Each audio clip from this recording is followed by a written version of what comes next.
Olympic Committee inches toward transgender athlete restrictions ahead of the LA Games.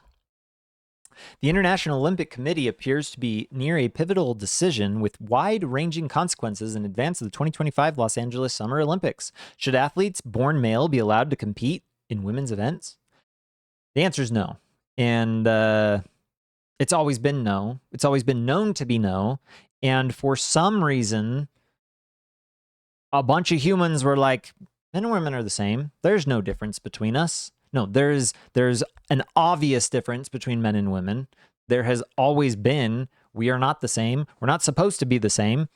We recognize this in all of biology. Like, there are male and female in every type of biology that we find, or at least some manner in which, like, we refer to even plants having a male or female, even though sometimes they share those. But like that, we view the world through this two factors of sex. There's the male side of sex and the female side of sex. When we get into especially humanity, there is a clear distinction between male and female. The debate comes amid a larger societal discussion about transgender athletes that has taken center stage in recent years, fueled in part by President Trump and others who are putting presence on the IOC for a ban. Let's see. So the last president didn't want to have a rule. Basically, it was a hodgepodge. It was each category for the sports can make up their own rules when it comes to how men and women can compete in their sports, where the divide is, if men are allowed in the women's sports, all of that. The new president, Christy Coventry, succeeded Bach in June, and 3 months later formed what is the Protection of Female Category working group, made up of experts as well as representatives of international federation to study the issue. The findings and a new policy could be announced as soon as the IOC session. So they haven't actually made the decision, but the decision that they make is going to be widespread. It's going to be all of the Olympics have to follow this rule. It's not going to be piecemeal anymore. She kind of says so down here. We understand that there will be differences depending on the sport, but it was very clear from the members that we have to protect the female category first and foremost to ensure fairness. We have to do it with a scientific approach and with the inclusion of the international federations who have done a lot of work in that area. So why is she doing this? I think it's twofold.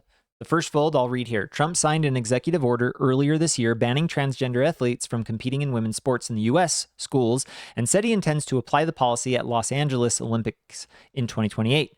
The order directs the Secretary of State to attempt to change IOC rules on transgender participation and also directs immigration officials to refuse admission to transgender women from other countries for the purposes of sport participation.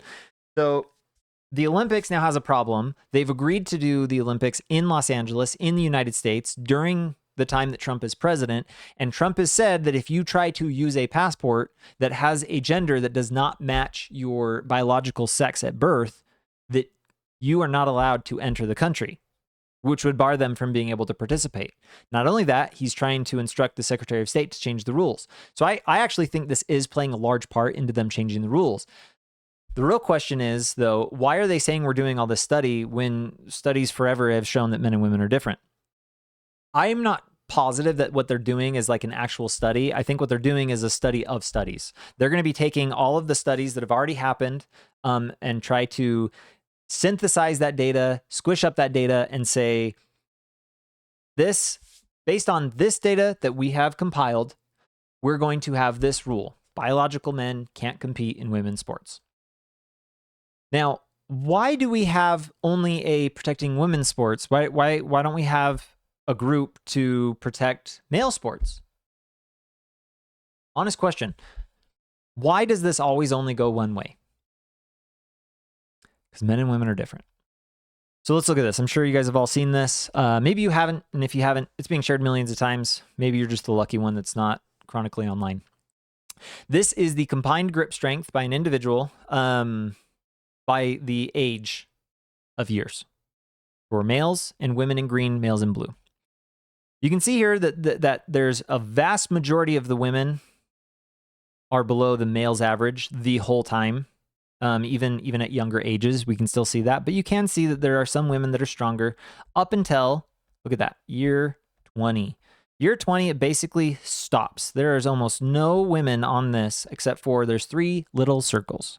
One right here at age 40, a little one here at 65, and another one at 70. Okay, those are the only green dots I've seen when I look at this graph here. There's 3 dots that beat the women after the age of 20. Okay. Males are stronger. Women's top strength, even if you were to get rid of everyone below here, right? Like the top strength still just doesn't match the male's average. We're not even talking about male top up here. We're talking about the male average. Women's grip strength is nowhere near. You can see there's a lot of gap in between most of the women, right? Most of the women are here. You can see the little dividing line, and below, there's some that go above that. Men are also a lot more widespread. Women are far more average. To show that, you can see here, this is based on the median. This is a common bell curve. Let's just take this section as that's the majority of women, right? Right here are falling into that average. The majority of men fall into this average. The median. Women, even on the top lines, still aren't beating the majority of men. The majority of men right here are beating all the women. So here's the thing, okay? When it comes to the Olympics today is very much a genetic game. You were born with perfect genetics to do the sport that you are doing. You are training, and you have the means to get the training. There you go. That is what the Olympics is. It is now, we find individuals with the best genetics to play a game from our country, and we put them forward and say, you get to play. It's not how it was designed originally. And by originally, I mean like the second iteration of the Olympics. My understanding is the Olympics, when it first started in like the 1890s, there was a French man who wanted the game to be focused on the idea of like the British gentleman. Okay, it was a gentleman's game. You're not a paid professional to play sports. They were barred from playing, and the gentleman, let's go have a gentlemanly game where we can work through our differences through a sport and have some team and fair play and all that. I think The Economist does a pretty good job at explaining what I'm describing here. I don't subscribe. I'm not going to sign up for a free trial. So I'm going to read the first opening paragraph. I think it actually does the justice I'm looking for. When Baron Pierre de Coubertin had the idea of reviving the Olympic Games of ancient Greece, he envisaged a strictly amateur affair. The Frenchman was deeply influenced by British attitudes to sport, or at least those of the British upper classes. These saw athletic pursuits in classical terms. That meant noble amateurism underpinned by values such as fair play, stoicism, and selfish improvement for self-involvement's sake, all infused, no doubt, with a snobbish disdain for working-class professional football players, cricketers, and the like. De Coubertin thought this attitude drummed into the ruling class in British's posh boarding schools was the pillar on which its empire was built. He wanted the Olympic Games to spread that ideal. So his focus, he believed that he could stop wars between countries by having the average Joe work out their frustration with the following country by beating them at a game of sports. I think there is like a little bit of truth to that. Not a lot though. Like overall, obviously, wars have not ended. But when you have the opportunity to actually work with someone else on the other side, to have to talk to them, to interact with them, you tend to develop a little bit more, like an understanding, a little bit more of a love for the opposite person that you're facing. So I understand that. I think there is some truth to that, but in reality, we know that it doesn't actually work like pragmatically. My understanding is in the 1980s is when this was basically done away. There was too much cheating. Everyone was already like trying to countries wanted to win. Everyone wants to win. So money kicked in. Now it's the professional. Now it's you have the best genetics. You get to play this sport. You have someone with means to help you get there, to become the best. And then we ship you off and say, here, go beat. So to me, it's just funny that the Olympics was originally supposed to be, let's just get people together and play some sports. And to be honest, I kind of like that idea. I also think that's what school originally was supposed to be. But of course, It's how we make money. It's money makes the world go round. And so now all sports is based on who provides the most money and or who has the best genetics. Sorry, that's what it is. A short person, as the saying goes, is never going to be able to play basketball, right? Like they're just never going to be on a professional basketball team unless we created distinctions and said, this is a basketball team for only people shorter than 5 feet or something. I don't know, whatever the rule would be, less than 6 feet. I don't know. And that's why we have what's called women's sports. I don't know how many of you know this, but did you know that all the professional leagues are actually open? Technically, a woman could play in the NBA, in the NFL, in the National Hockey League, NHL, right? Women could. They totally could. But they don't because they can't. So they are de facto male only. Okay, it's not by the rules. So I wanted to show this real quick. It's going to be a little bit of a side tangent here because AI annoys me. Maybe I'll do another video on this one. I was using Gemini just for fun. I try using the different ones, ChatGPT and Grok and everything else. But I was using Gemini today, and I asked, are there any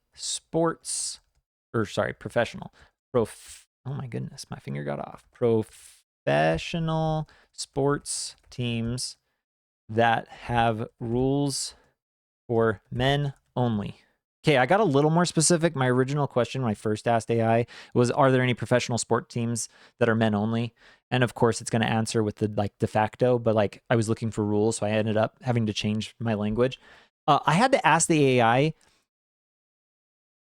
8 times before it actually gave me an answer, and I wanted you guys to see this. This is just ridiculously stupid.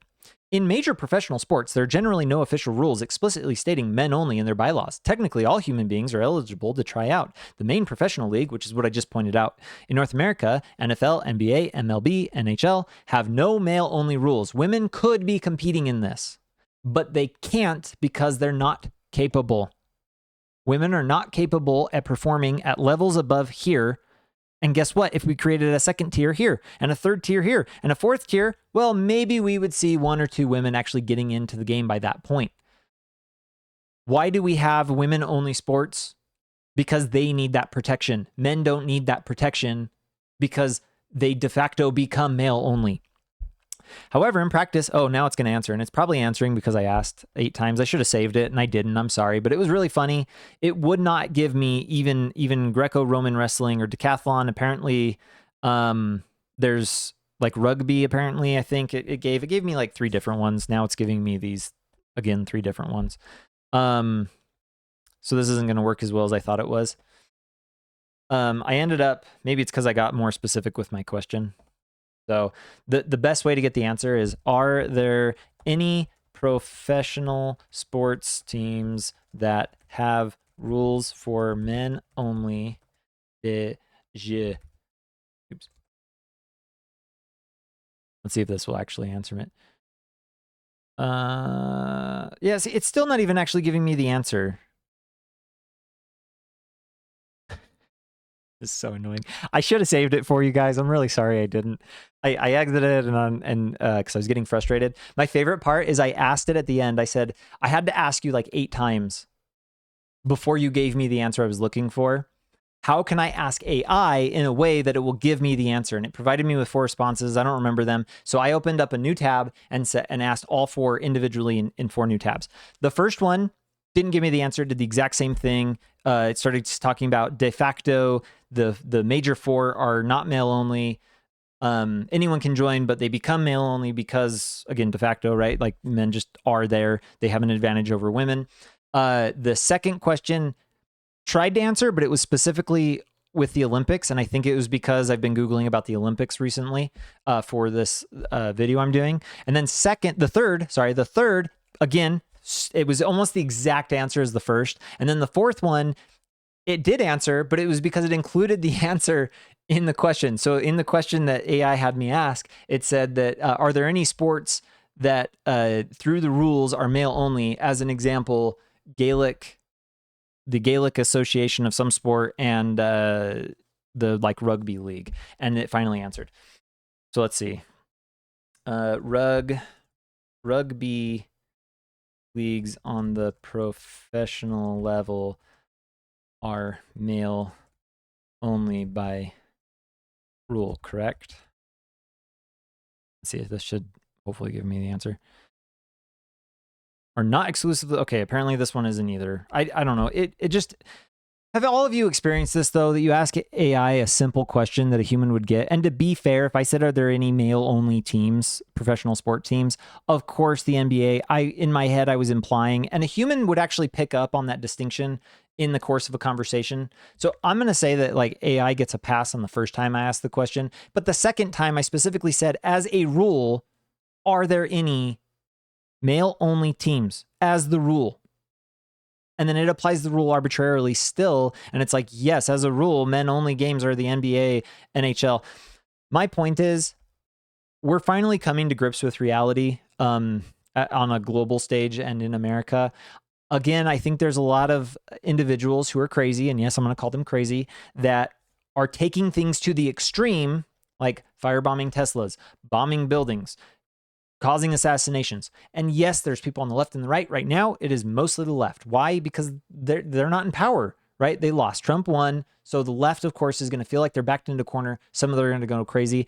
I think the actual people that know what's going on, orchestrating this kind of stuff, I think they're going to go into hiding. I think we're going to have a little bit of civility or a return to virtue, you could say, for the next few years. I don't know how long, maybe a decade. And then I think it's going to turn bad again. I think it's going to turn really bad once they rear their ugly head once again. But, you know, a lot of stuff's coming out of the woodwork, and there's a bunch of little gains, and I love to see it. So if you disagree with anything I said, go ahead and leave it in the comments. Let me know. You can argue with me on X, and go ahead and like and subscribe to this video. If you happen to ever watch my video at work, share it with your neighbor. You know, just be like, hey, you should watch this Reese Crockett guy. He's a weirdo. It'll be fun to watch him, and see where it gets you. You know, maybe you'll either make an enemy or you'll make a new friend at work. So we'll leave it from there, and until next time.